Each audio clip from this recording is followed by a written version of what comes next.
Hey there, science fans! Welcome back to another exciting episode where we dive deep into the wonders of the natural world.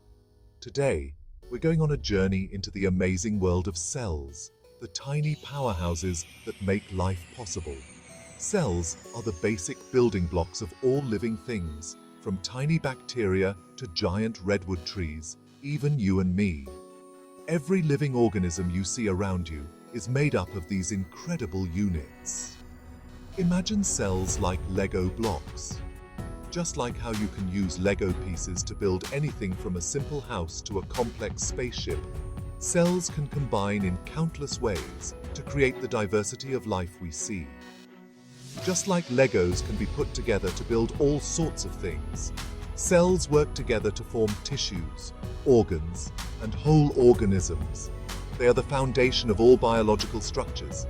Now you might be thinking, cells? Those tiny things we can only see with a microscope? Yes, indeed. You bet. Even though they're small, they're jam-packed with incredible structures called organelles. These organelles are like the cell's organs, each with a unique and vital role. Each organelle has a special job that helps keep the cell alive and functioning. For example, mitochondria are the powerhouses generating energy, while the nucleus acts as the control center, housing the cell's DNA. Get ready to shrink down to microscopic size as we explore the fascinating world inside a cell.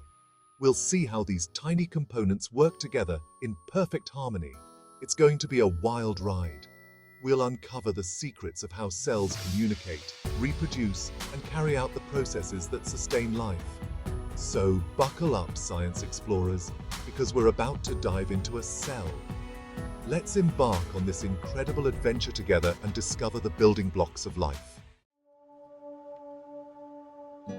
Our first stop is the cell membrane. Think of it like a security guard, protecting the cell and controlling what comes in and out. It's like a thin, flexible fence that surrounds the entire cell.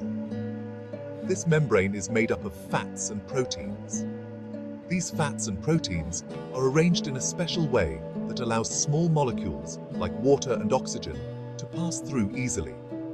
But larger molecules, like sugars and proteins, need special permission to enter or exit the cell. This selective permeability is vital because it allows the cell to maintain a stable internal environment. It's like having a doorman at a fancy club. Only the molecules on the list get in. Next up, we're heading straight for the control center of the cell, the nucleus. This vital organelle is the command hub, orchestrating all cellular activities with precision. This is where the cell's DNA is stored, which contains all the instructions for building and running the cell. DNA is the blueprint of life, holding the genetic code that dictates everything from cell growth to reproduction. Think of DNA like a giant cookbook filled with recipes for making everything the cell needs. Each gene within the DNA is a specific recipe, guiding the cell in producing proteins and other essential molecules. The nucleus is surrounded by a double membrane called the nuclear envelope. This envelope acts as a protective barrier, safeguarding the genetic material inside. This envelope has tiny pores that act like doors, allowing molecules to move in and out of the nucleus. These pores are crucial for the exchange of materials, ensuring the nucleus can communicate with the rest of the cell.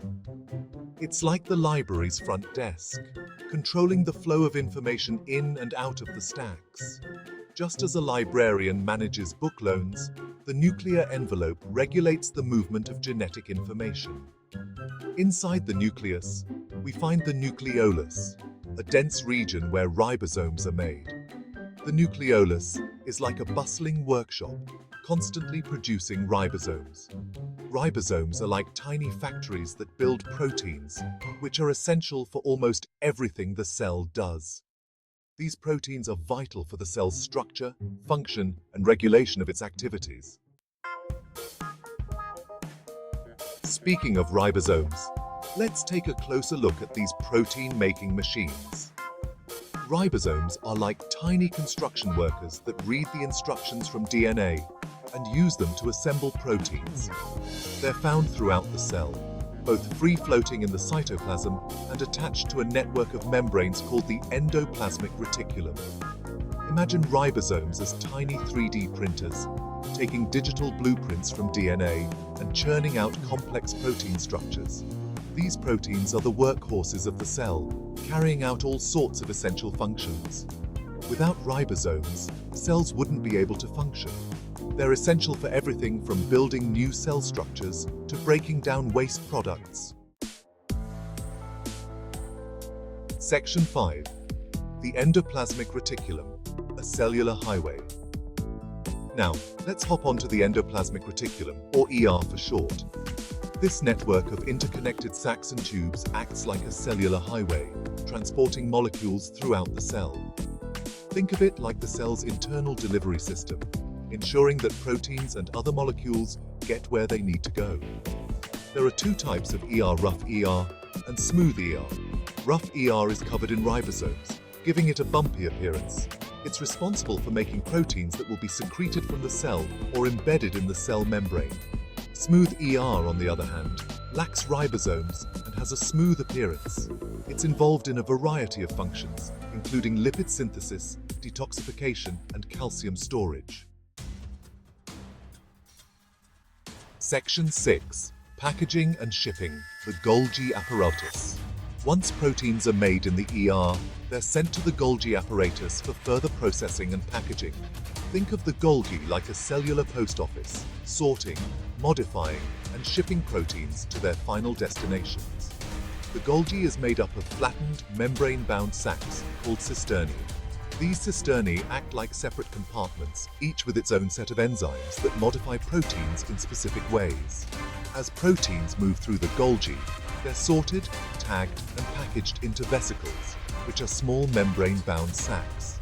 These vesicles then transport the proteins to their final destinations inside or outside the cell. Section 7. Energy production, mitochondria. No cell can function without energy, and that's where mitochondria come in. These bean-shaped organelles are the powerhouses of the cell, converting nutrients into usable energy through cellular respiration. Think of mitochondria like tiny power plants, generating the energy currency of the cell, ATP.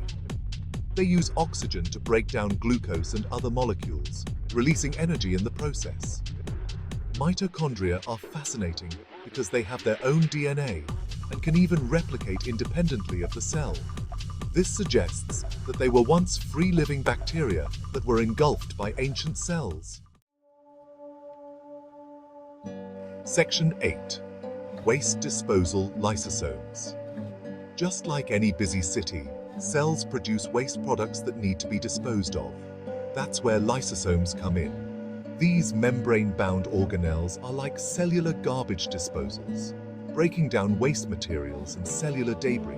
Lysosomes contain powerful digestive enzymes that can break down proteins, carbohydrates, fats, and even old organelles.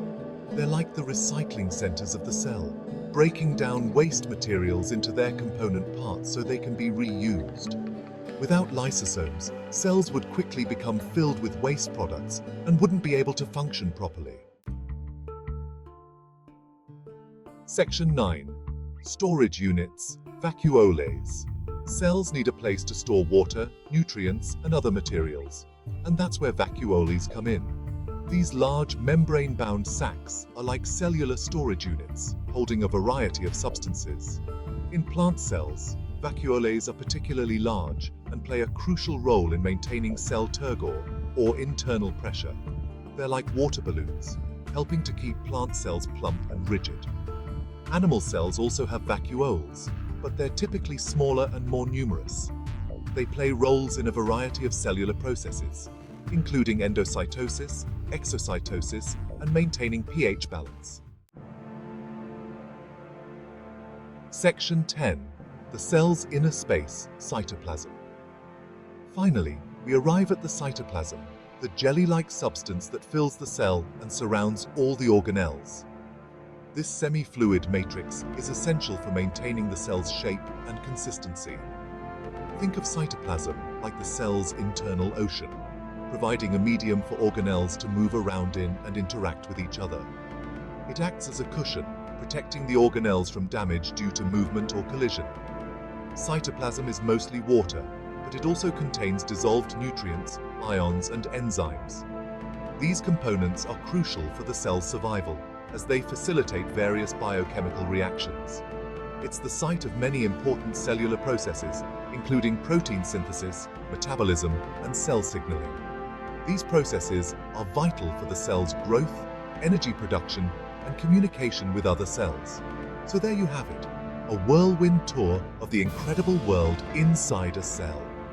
The cytoplasm plays a pivotal role in ensuring that all cellular activities run smoothly.